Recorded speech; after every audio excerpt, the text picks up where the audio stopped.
Fala pessoal, estamos começando o nosso segundo episódio do nosso Awake Pod. Esse canal onde eu posso, você pode, com a Awake Pod nós poderemos ainda mais compartilhar conhecimento de uma forma leve, através de alguns bate-papos aqui incríveis.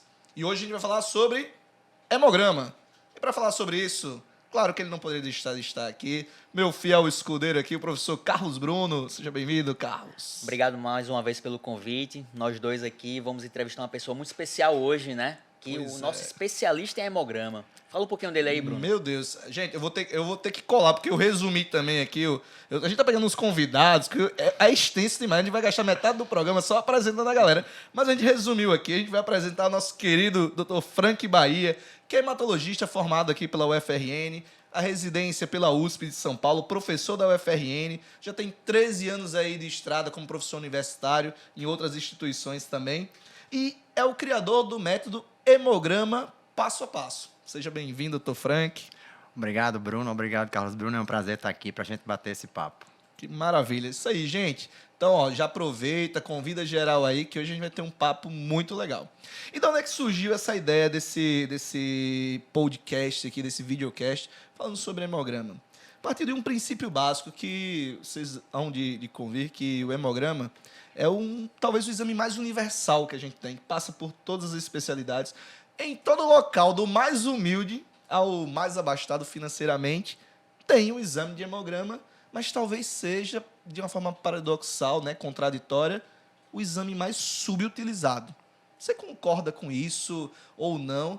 E se sim, como é que, tipo assim, por que isso acontece? Onde é que as pessoas estudam isso? Aonde é que eu posso estudar sobre hemograma para não subutilizar esse exame? E aí, Frank? Infelizmente, isso é uma realidade e justamente acontece pela dificuldade de se adquirir um conhecimento fundamentado no raciocínio que o especialista faz. Levando em conta a complexidade das doenças do sangue e a sua nomenclatura, o Carlos Bruno aqui pode comentar melhor em alguma pergunta ou em algum comentário, a gente vê que o aluno, ao invés de ter um conhecimento do sangue que deveria ser da base do médico, termina uma nomenclatura pesada, muitas aulas, sem um conhecimento do entendimento, aquele assunto todo que é dado nas faculdades, tradicionalmente, faz com que o tiro saia pela culatra e o aluno faz o quê?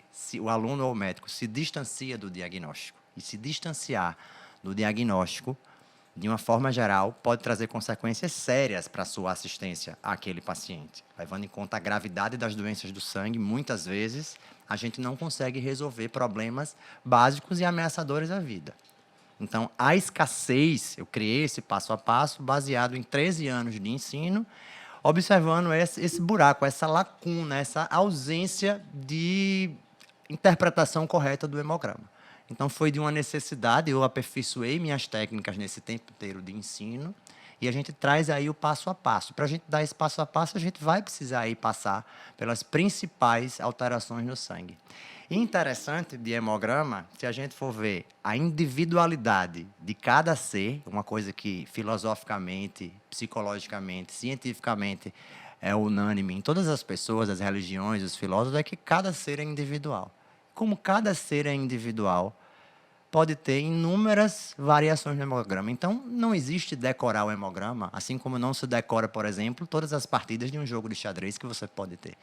Depois de 10 lances de pretas e de brancas no xadrez, você pode ter 70 trilhões de possibilidades. Claro que a gente não está aqui falando de todas as possibilidades, mas as doenças mais comuns, ao longo do bate-papo aqui, a gente vai ver como isso vai funcionar. A gente sabe que é importante que o aluno venha e destrinche, porque nem sempre tem o especialista, nem sempre o professor está disponível, nem sempre aquele amigo que domina o hemograma. Então, o cenário é esse. Só 5 a 10% dos alunos são bons em hemograma, e o restante dos médicos ficam aí com essa lacuna, essa apatia diante da resolução dos casos.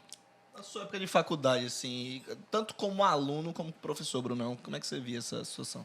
Eu gostei dessa nomenclatura, passo a passo. Nosso primeiro episódio aqui, né, do nosso Awake Pod, verdade. foi exatamente sobre isso, né? Sistematizar o conhecimento. Você criou um passo a passo e já dá uma alegria para mim. Nós somos instrutores do ACLS e temos uma sistematização também desse conhecimento.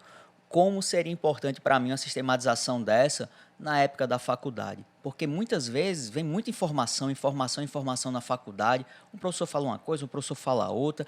Aí tem uma célula lá daquele jeito, outra célula daquele jeito. E você acha, isso aqui é muito importante. Aí quando você vai para o dia a dia, depois anos de formado, você muitas vezes vê que aquilo não era tão importante, mas algo que foi subestimado lá, em algum momento, era super importante. Então, eu gostei muito dessa parte passo a passo. Então, sendo professor, tá? Essa parte da sistematização é muito importante. E como aluno de faculdade de medicina, Frank foi meu professor, tá certo? Aqui na parte lá do final da faculdade. Corta essa parte, né, Frank? E aí é importante a gente ter também uma sistematização. Acho bem interessante isso. E assim, você estava falando sobre isso, sobre essa questão da subutilização. E eu estou me questionando aqui, tá? Talvez quem está assistindo também, ou só ouvindo, também deve ter se questionado. Que é muito comum, e aí, como eu trabalho no SAMU também, e o SAMU é meio que um observatório da rede de saúde, de uma forma geral, que a gente acaba vendo como é que são as estruturas, é muito comum dizer, mas onde eu estou dando plantão aqui não tem estrutura de nada, não tem nada, eu não fiz nada porque eu não fiz o atendimento do paciente de forma adequada, porque eu não tenho nada aqui. Mas às vezes a gente tem, a gente só não sabe manusear. Você acha que muitas condutas que são tomadas com o paciente poderiam ter sido melhor utilizadas, melhor colocadas, se tivesse sido obtido uma interpretação mais adequada de um exame tão simples que, como a gente já colocou, em todo canto tem hemograma, tivesse sido melhor interpretado? O desfecho não seria diferente? Com certeza, interpretar corretamente o hemograma. E se você pega, por exemplo, um hemograma normal, exclui doença? Não exclui. Um hemograma pouco alterado, beleza, tem uma alteração, já encontro pelo menos uma doença, nem que seja deficiência de ferro. E um hemograma muito alterado, quanto mais alteração esse hemograma tiver, desde que eu consiga interpretá-lo, mais eu vou ter informações sobre quem é o inimigo ou quem são os inimigos. Se a gente considerar aqui a medicina como uma investigação, né, policial, a gente tem um criminoso ou vários criminosos. Então, as doenças do sangue estão lá diretamente no sangue e as doenças sistêmicas têm repercussão no sangue. Então, no sangue está a pista para a gente encontrar o criminoso. Então, se a gente pega, por exemplo, uma anemia, hemoglobina de 9, somente essa hemoglobina eu tenho praticamente o tratado de medicina como diagnóstico diferencial. Mas se eu tenho uma anemia microcítica, ou seja, o volume corpuscular médio daquelas hemácias está menor, isso me traz na prática médica 3 hipóteses de diagnóstico. Ferropriva, que é comum em todas as faixas etárias e geral, talassemia e doença inflamatória crônica. Ou seja, somente anemia é como se eu estivesse procurando esse criminoso que se chama, por exemplo, aqui João. Mas se eu tenho anemia microcítica, é João Ribeiro da Silva. Eu já tenho nome e sobrenome para o criminoso. Então, eu vou restringindo os meus diagnósticos a partir de análise de dados primários e dados secundários da minha análise do hemograma. Então, eu termino tendo muito mais acurácia na minha correlação clínica e, obviamente, isso vai levar mais segurança ao paciente, mais segurança à equipe médica, você vai salvar mais vidas e nós precisamos do especialista. A leucemia não chega para mim no meu consultório, ela vai chegar e mais comumente chega na sexta-feira, é o dia mais... 23% das leucemias chegam na sexta-feira, isso é comprovado. Pergunta boba, talvez, mas por quê? Não tem alguma tem explicação? essa correlação. Em um estudo da Blood... Se você que está assistindo e tiver aí, manda pra gente depois aí a sua teoria do porquê, viu? Exato. Então, assim, se você pega uma leucemia, eu preciso que você estabilize. Independente de você saber que tipo de leucemia é aquela, eu preciso saber que leucemia traz a falência do sangue. Então, um paciente gravemente anêmico, gravemente com deficiência de imunidade, com riscos de infecções, antes mesmo de tomar a quimioterapia, e com a plaqueta baixa, com risco de sangrar. Então, como é que você vai dar o suporte a esse paciente até ele chegar no especialista?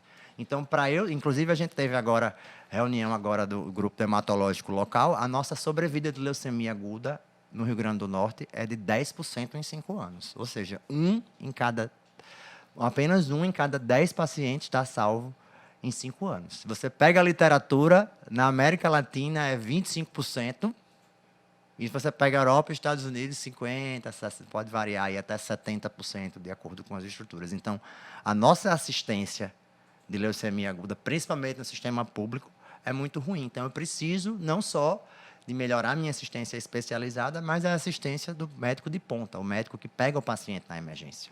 Legal, Frank, você falando sobre isso, e eu não sei a opinião de Carlos também sobre isso, mas assim, não sei se você já foi questionado sobre isso, até você mesmo como professor também universitário, talvez alguém esteja pensando aqui agora, não, cara, que papo é esse que vocês estão falando aí? Isso é coisa de especialista. Ele é que é hematologista que resolva, isso não é para mim, eu sou generalista, eu sou clínico, às vezes o cara, ele tá atendendo lá tudo, ele não tem nem residência, enfim. Isso é de especialista, isso não é para mim. Isso é uma falácia. O que você falaria sobre isso? É uma falácia. Pra essa pessoa? É uma falácia. Médicos, clínicos, eu não vou nem comentar. Porque toda investigação clínica, uma abordagem clínica, você precisa de uma história clínica, de uma anamnese, de um exame físico, de exames complementares. E eu vou mais além. O hemograma é uma extensão do exame físico, só que é o exame microscópico. São legal. prints das células e relações das células com o plasma. Então, eu doso essas células circulantes e vejo as suas alterações quantitativas e qualitativas. E isso pode variar como se fosse vários quebra-cabeças. Então, é muito heterogêneo. Então, organizar essas ideias vai me facilitar o diagnóstico, diminuir o tempo, diminuir o risco daquele paciente, conduzir o suporte independente do diagnóstico. Eu não preciso saber que leucemia é essa. Se é agudo, se é mieloide aguda, M1, M2, M3, M4. Isso é coisa de especialista. Mas eu preciso reconhecer as principais doenças. E não são só doenças, eu falei aqui de leucemia. Você pega um sangramento digestivo agudo, hiperagudo, você que faz SAMU aí, Bruno. Imagina um paciente que rompeu uma úlcera péptica. Em 1 hora de sangramento, no trauma, por exemplo, se você dosar o sangue imediatamente após a hemorragia, hiperagudo, você perdeu o sangue total. Você pode não ter anemia. Então, como eu falo para os meus alunos, poxa, sangramento digestivo, uso do anti-inflamatório com úlcera gástrica, úlcera péptica, começou a sangrar, o paciente, se ele exteriorizou o sangramento, todo mundo já deu o diagnóstico, sangrou. Mas aquela hemorragia oculta, que só vai sair com 48 horas através de melena, o paciente fica com 48 horas de sintoma de hipotensão, anemia, taquicardia, pode até ser fatal, e o hemograma na fase hiperaguda, mesmo com 1 hora e pouco, pode vir sem anemia, e é a anemia mais grave que existe. Porque é aquela anemia que, se eu não fizer a transfusão, o paciente pode morrer em horas na sua cara. Eu já peguei vários casos em pronto-socorro. Então, hemorragia. Qual é a única alteração do hemograma com anemia? Leucocitose. Então, se o cara estiver tonto ali e vem com a leucocitose, você pode dar uma ciprofloxacina dizendo que é uma jeca, quando, na verdade, o cara está sangrando lá, alteração de perfusão, sinais vitais, alteração de consciência, enfim, o hemograma veio normal. Então, não é um exame do hematologista. Assim como eu acho que o eletro não é um exame do cardiologista apenas. Então, se a gente pega a cardiologia, em que o eletro é um exame de triagem fundamental para o cardiologista, não tem como você ser um bom cardiologista sem saber eletro. Então, para você ser um bom hematologista, eu nem falo, porque geralmente os hematos vão dominar muito bem o hemograma. De tanto ver, caso já fica mais tranquilo. Mas se você pega, por exemplo, médicos generalistas, tem que saber hemograma. Um cirurgião vai avaliar. Como é que um cirurgião vai avaliar uma dor abdominal se ele não sabe?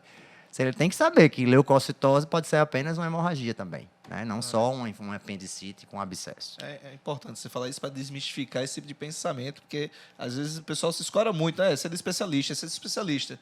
Então, fica a dica aí, viu, galera? Inclusive, né, Frank, quem nos pronto-socorros, eu me lembro, lá no início da minha carreira médica, dando plantão, quem dá a parte do laudo inicial é um farmacêutico, né? Isso da parte lá do hemograma. E hoje em dia faz parte também do rol de outros profissionais de saúde também ter esse exame também complementar.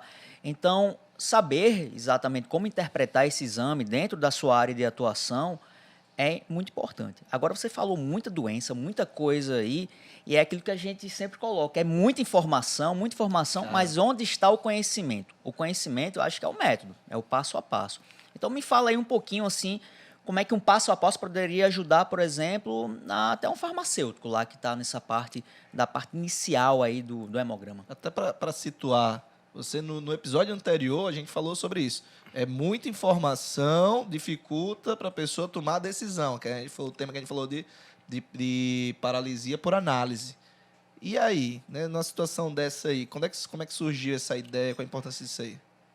Baseado no princípio que a maioria do aluno ou do médico vai travar diante do hemograma, eu procurei criar um passo a passo. Porque as informações da série vermelha, da série branca, da série plaquetária e a hematoscopia, que é o que eu vejo no microscópio, são muitas. Então, a gente precisa sistematizar.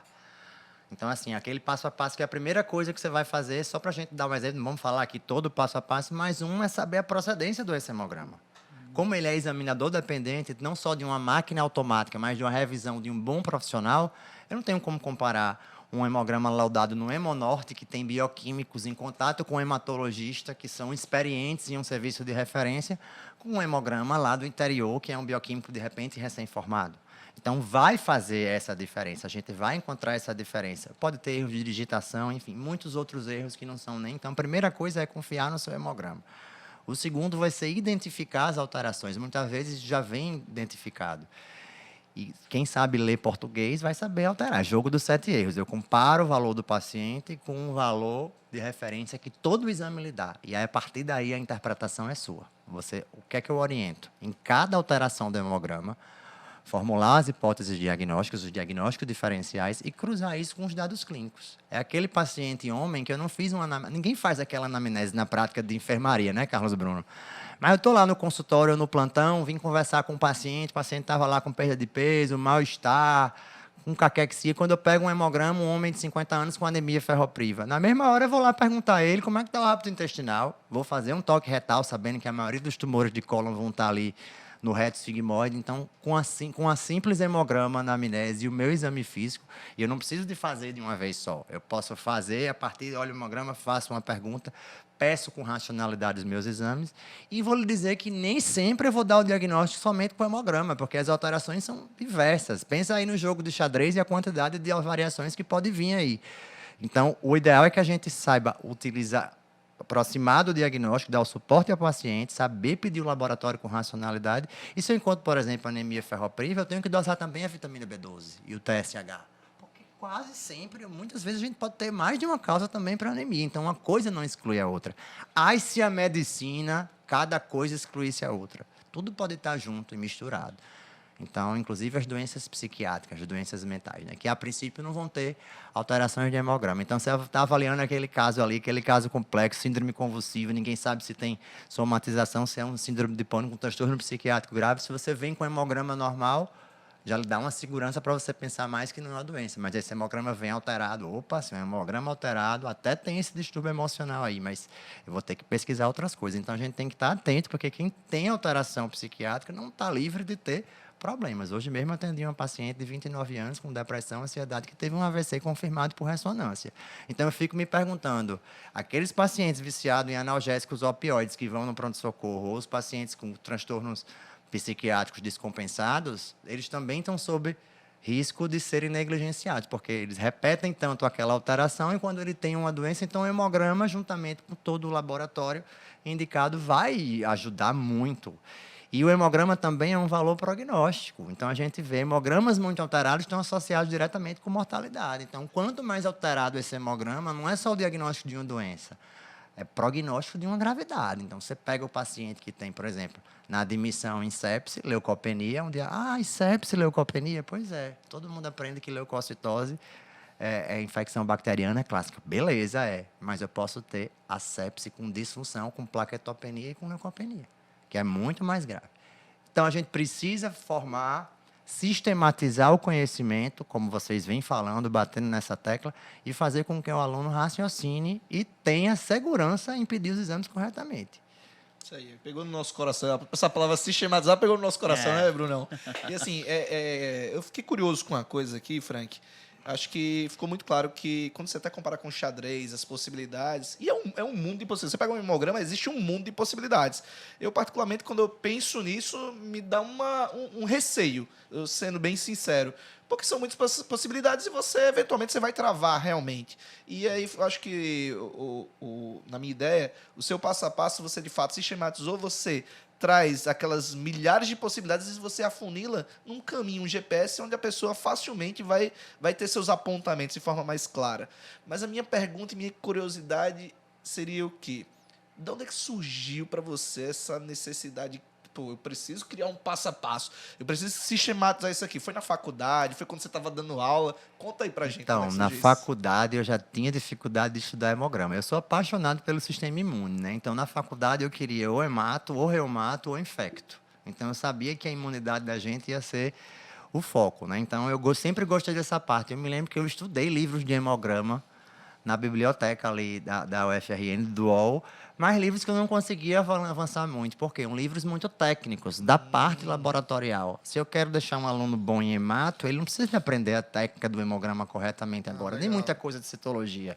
Ele tem que aprender o hemograma em si, não muito a medula óssea, mas o hemograma em si, como interpretar. Então, a escassez que foi presente na minha formação e que é presente na formação médica de uma forma geral, e nos próprios livros de hemato não tem o capítulo de hemograma especificamente dizendo esse passo a passo. Ainda hoje... Mas em todas as doenças vão ter, o hemograma você encontra anemia, leucocitose, blá, blá. Então, assim, é muita alteração e sempre só a descrição de cada doença lá. Não tem uma sistematização, mais uma vez usando a palavra, do hemograma. Então, eu, como professor, nesses 13 anos, fui aprimorando a minha capacidade. Deixei essa aula no currículo, que eu fazia desenhando essa aula na lousa. Muitos alunos da UNP têm essa aula em caderno, anotaram, gravavam. Tem muito caderno aí valendo ouro agora. Gravavam quase 3 horas para querer aprender.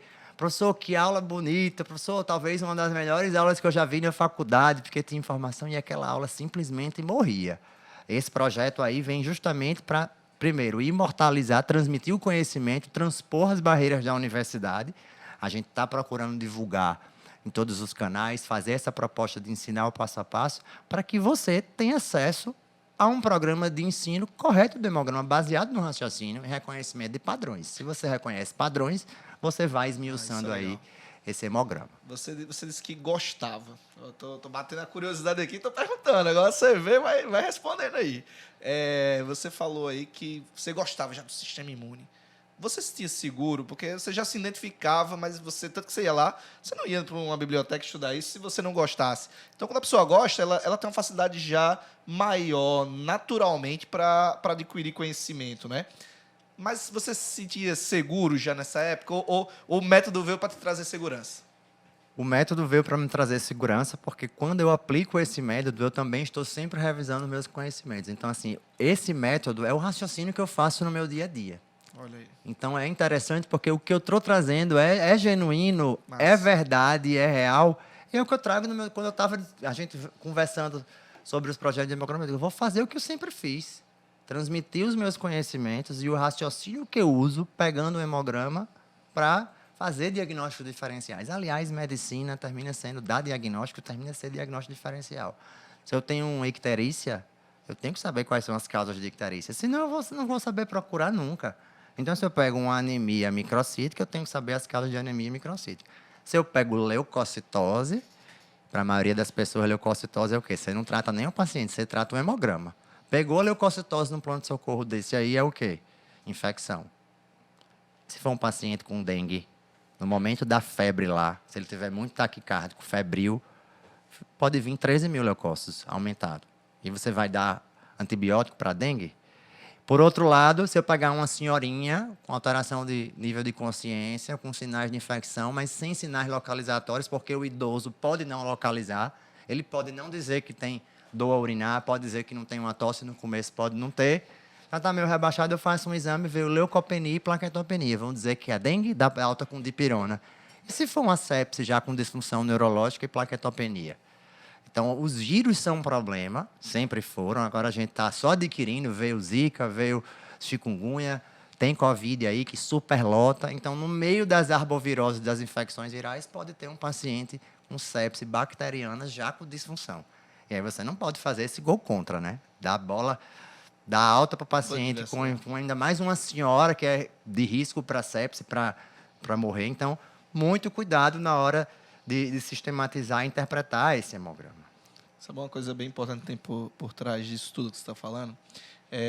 Aí eu vou pegar seu exemplo. Você pegou todos os seus anos da sua carreira de estudo, de cursos, da sua expertise, e você aglutinou tudo isso num método para fazer os estudantes de medicina, até médicos já que resolveram fazer uma nova residência para passar. Então, a pessoa economiza tempo, a pessoa ele vai encontrar um caminho de quem já correu anos e anos e anos e anos, e você aplicou isso. E eu consigo ver a mesma coisa com o Frank aqui, pelo que você fala, você é um entusiasta da área. Quantos anos já que você já tem de estudos, cursos, isso aí? Chuta aí por alto aí, para não entregar a idade, mas Por aí. Bom, eu me formei em 2005, né? Eu tenho 41 anos, não tem problema a gente entregar aqui a idade. Então, eu tenho aí 13 anos de ensino. Meu primeiro emprego, quando eu voltei de São Paulo, foi o FRN, substituto 2 anos. Mas, digamos que depois de 13 anos, a gente não é a mesma pessoa. Justamente porque os tempos de estrada, né? A experiência como clínico. E ficar no Hemonorte, isso é interessante, viu, Carlos, Bruno e Bruno? Ficar no Hemonorte, que é um serviço de triagem, praticamente porta aberta, em que eu pego alterações de hemogramas do estado inteiro e lá eu tenho que saber se é hematológico ou não. Você acha que em 10... Eu estou lá desde 2013, tá? Então, eu estou lá 10 anos no Hemonorte. Então, assim, 10 anos vendo hemograma, vendo doente, vendo mielograma. Porque o meu limiar é baixo. O paciente vem de pau dos ferros com pancitopenia, que é abaixo das 3 séries. Eu vou dosar uma vitamina B12 e um ácido fólico e já vou fazer o mielo lá. Então, assim, eu tenho visto a triagem, que é o hemograma, junto com o paciente nesses 10 anos. Então, assim, as alterações que a gente traz nesse curso são praticamente todas as alterações que podem... Poderia até citar para vocês, né? A gente tem série vermelha, série branca, série plaquetária. Eu falo de anemia, que é a baixa dos glóbulos vermelhos, e de policitemia, que é o aumento. Eu falo de leucocitose, que é o aumento dos glóbulos brancos, e falo de leucopenia. Falo de leucocitose, falo de plaquetose e falo de plaquetopenia. E no final, a gente tem o passo a passo para você analisar, sempre com raciocínio clínico.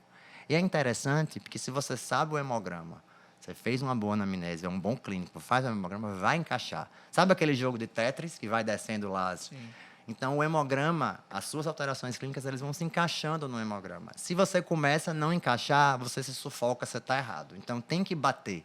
Então, o hemograma tem valor diagnóstico, tem valor prognóstico, e você ajuda a encaixar, como se fosse o mapa da mina, Bruno. Eu pego o hemograma, ele é um mapa. Até o diagnóstico a gente tem que avaliar isso aqui. E aí você vai se desviar. Se você não fizer a coisa correta, você se desvia do diagnóstico. Então, o hemograma é extremamente... Ao passo que ele é simples pelo fato de ser universal, todo mundo, o hemograma, o que é que mostrou o hemograma? Nada, tem só uma anemiazinha. Pois é, essa anemiazinha aí pode ser o livro de medicina inteiro, pode ser um câncer, né? Então, a gente tem muita coisa para avaliar diante desse hemograma. Eu já aprendi o método aqui, tá? Então, o primeiro passo, avaliar se aquele hemograma é confiável ou não. É importantíssimo, Carlos Bruno. Olha aí, vou dar até um depoimento meu agora na época da faculdade. Chegou um paciente proveniente da África, e aí, feito aquela parte da anamnese dele, exame físico, tudo aquilo, foi pedido os exames lá, no hemograma lá, disseram que ele estava com granulações tóxicas dentro dos neutrófilos.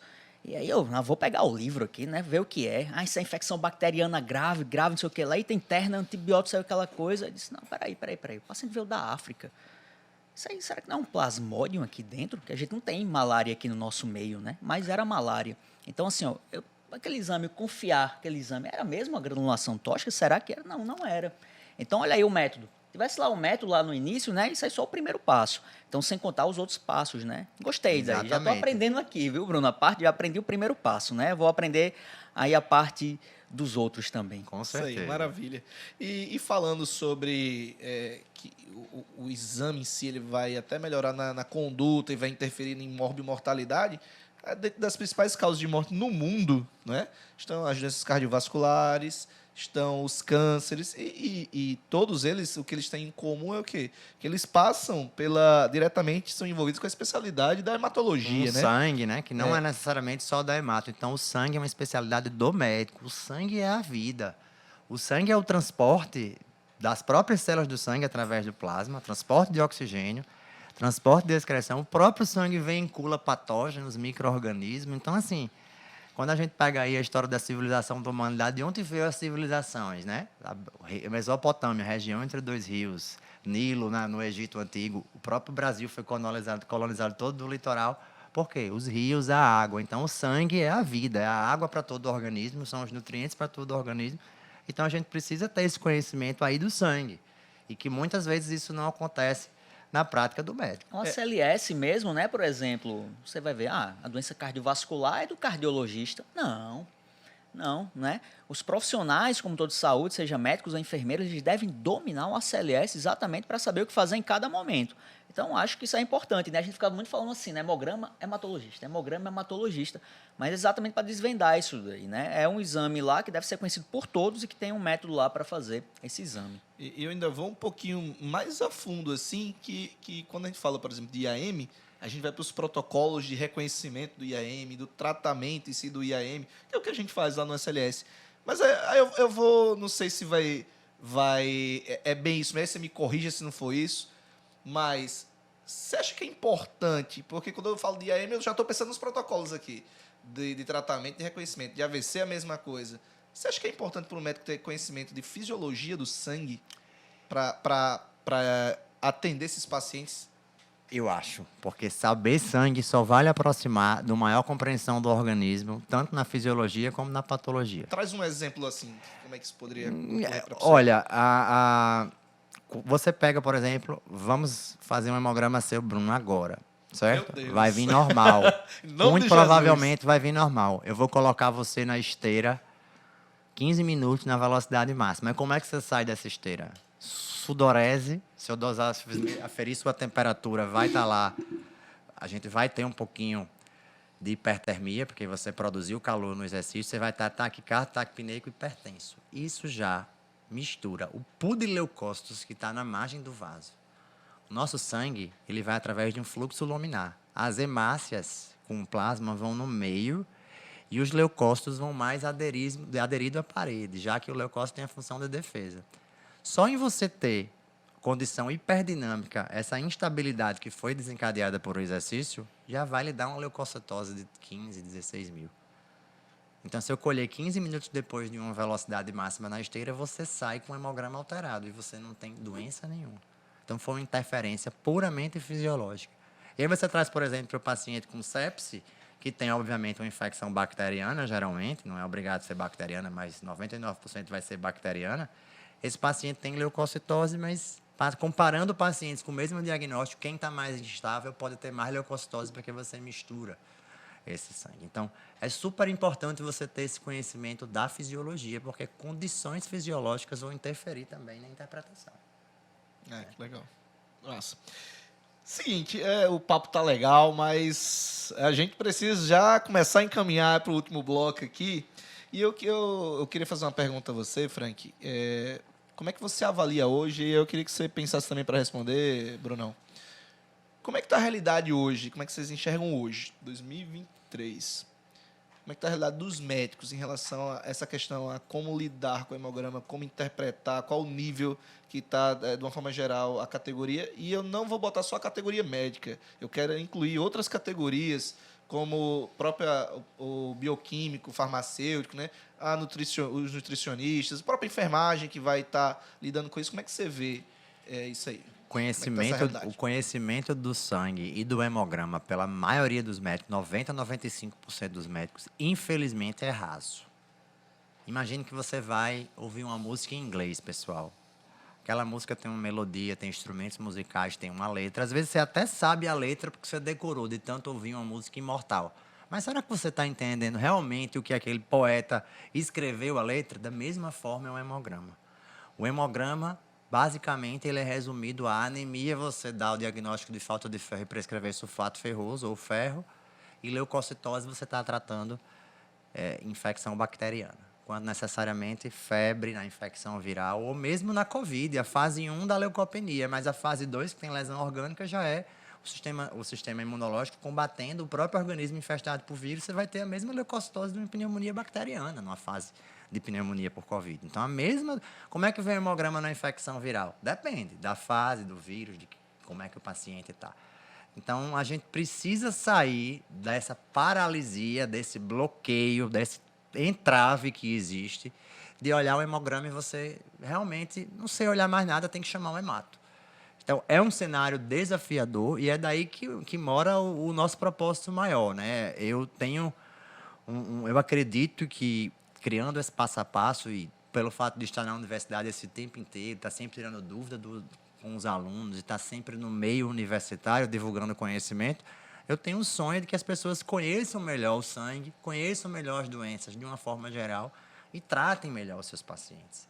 Porque o que a gente encontra é bem frustrante. Eu que trabalho no SUS também, muito no SUS, eu vejo a dificuldade da gente conseguir seriedade nesse exame. Então, existe uma lacuna muito grande e a gente está aqui para, com o nosso projeto, com o nosso passo a passo, transpor as barreiras das universidades, deixando aí para quem quiser nos acompanhar, tá aprendendo mais sobre esse órgão tão interessante. O órgão líquido, né? O único órgão líquido, o único tecido líquido que está no corpo, todo o organismo, né? Toda a doença do sangue está em todo o organismo, porque o sangue é universal, né? Também na questão da localização no organismo. E as doenças sistêmicas, muitas delas vão sim afetar o sangue. Então, cabe a nós, quem vai ser aí esse professor desse xadrez complexo é que vai fazer a diferença, né, Carlos Bruno? Então, espero que vocês tenham a oportunidade de aderir ao nosso grupo de hemograma passo a passo e tá vindo compreender melhor esse exame e não percam aí a oportunidade de serem médicos de verdade. Porque quando você não sabe hemograma, você não vai entender corretamente aquele caso.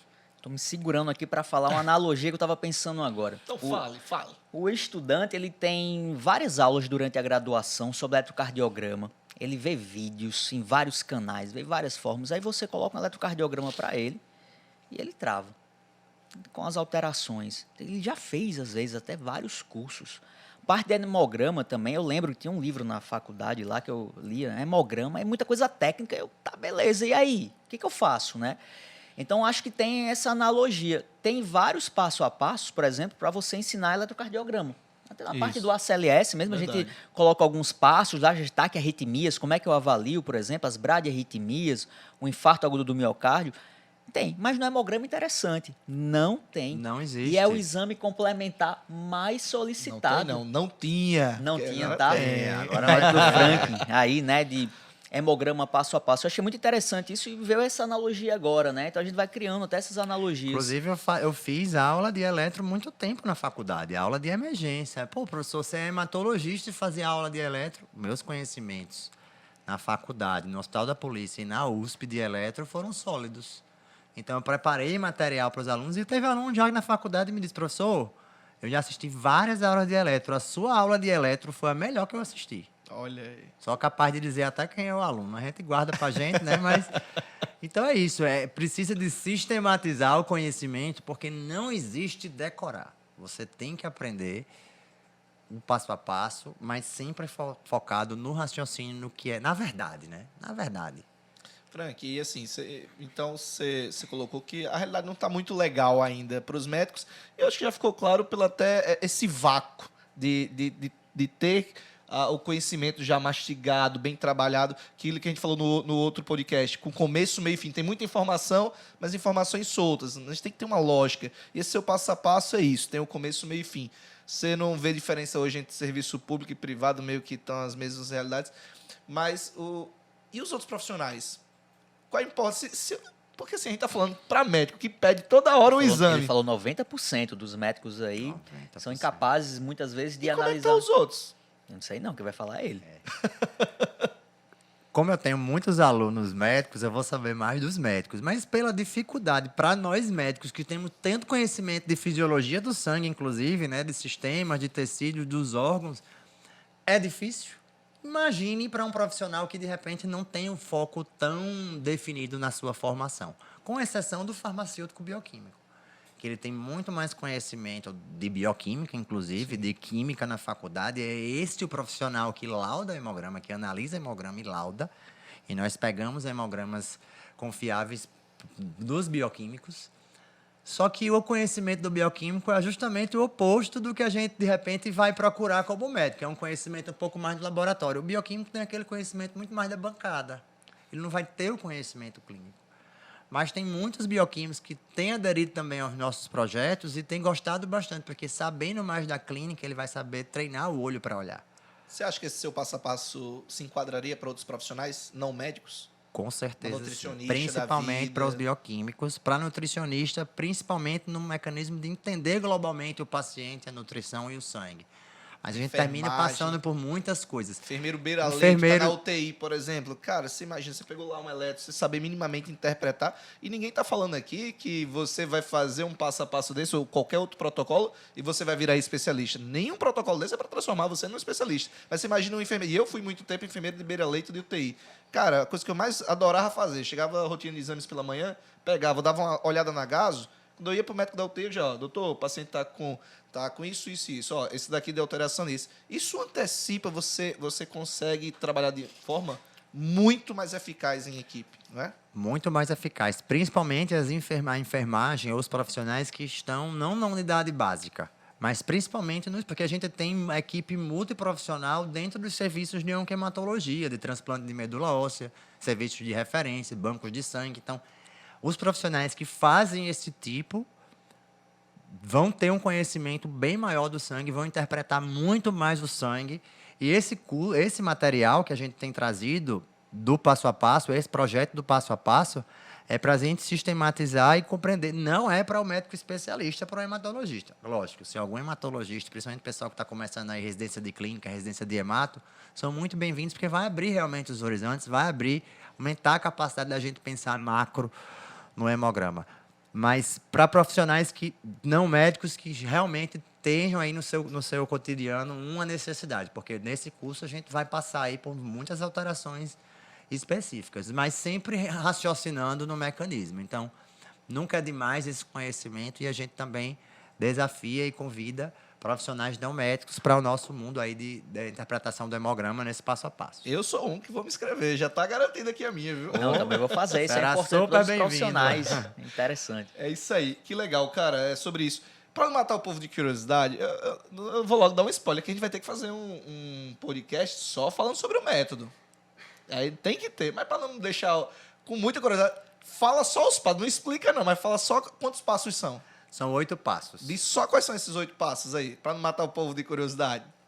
O primeiro passo é a gente justamente tá vendo de onde vem esse hemograma. Show. Já aconteceu, por exemplo, Frank, vem avaliar aqui uma leucemia no pronto-socorro, lá no Hospital do Coração. E aí o que aconteceu? Eu estava no consultório, quando eu cheguei lá, o hemograma todo normal e um leuco 76 mil. Não tinha nada a ver o quadro clínico. A família já esperando, todos os acompanhantes lá. Quando eu olhei para o paciente, eu digo, me dê só um minuto. Liguei no laboratório. Tem um 0 a mais aí? Era 7.600. Digitaram um 0 a mais. Ou seja, um fator fora do organismo, causando uma interferência grave. Já estava uma família esperando um parecer sobre uma suspeita de leucemia. Quer dizer, pode acontecer aos humanos. Em várias, troca de amostra, enfim. Então, primeiro é confiar naquele laboratório, saber que esse exame é examinador dependente.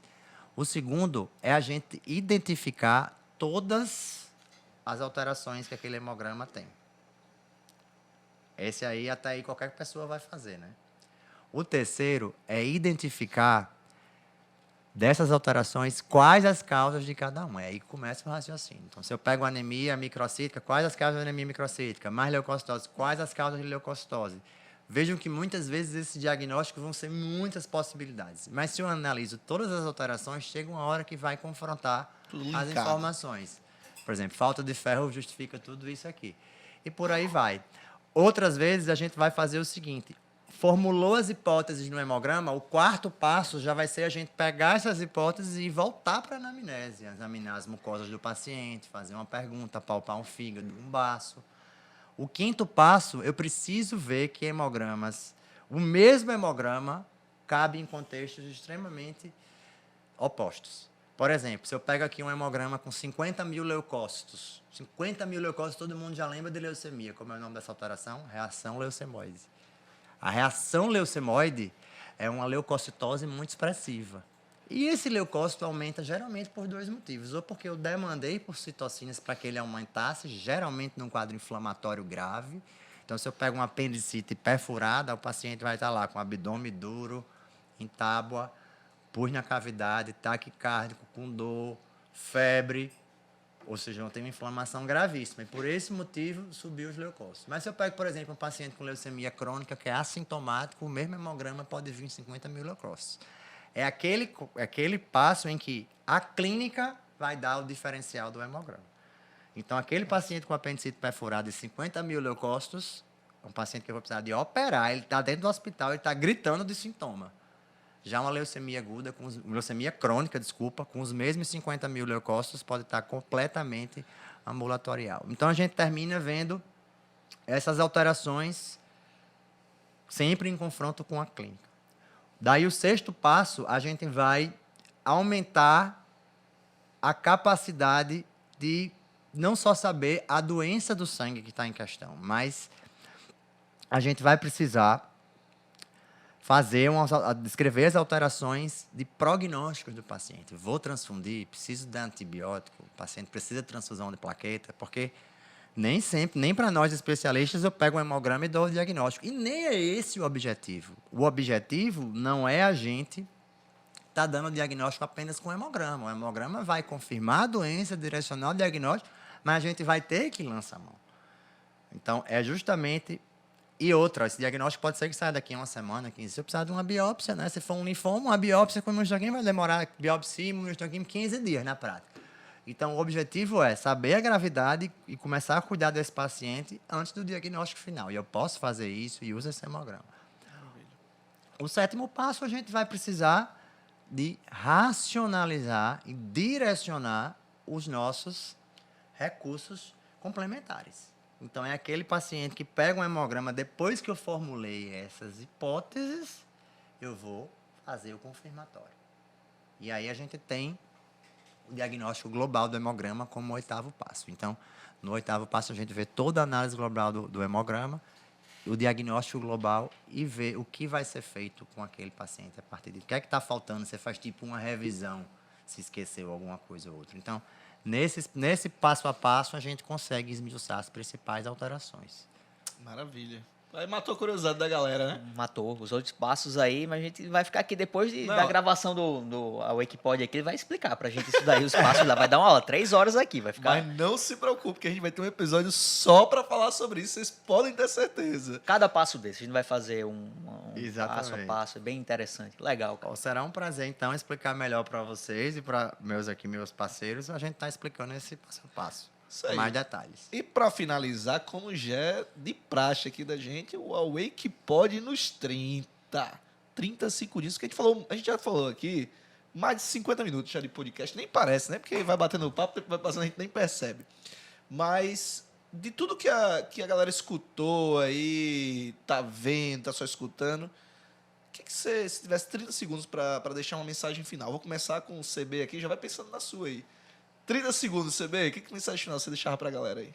Então, para os nossos alunos, colegas, profissionais de saúde, a mensagem é a seguinte: sistematize para aprender mais. E hemograma é o exame complementar mais solicitado e eu diria talvez o mais importante dentro da nossa prática. Então, se liguem no hemograma e tem um passo a passo. Isso aí. Frank. Pegando carona no que Carlos Bruno falou, a gente só tem 2 caminhos. Ou entender o hemograma, assumir a responsabilidade de interpretá-lo corretamente, e eu garanto que com esse passo a passo, a sua prática de interpretação de hemograma e de diagnósticos clínicos e médicos em geral vão ser mudados, ou a gente desistir. Como eu sou do time proativo, sou um apaixonado pelo que eu faço, gosto de ensinar, ensino a ciência, ensino a verdade e ensino a minha experiência. Então eu convido vocês para entrar nessa com a gente e aprender de uma vez por todas técnicas para interpretar aí o hemograma, que é o exame mais feito na prática médica. É isso aí, gente. Com esse final aí fantástico, nós encerramos mais um episódio do nosso Awake Pod. Até a próxima com novos episódios. Um abraço. Um abraço.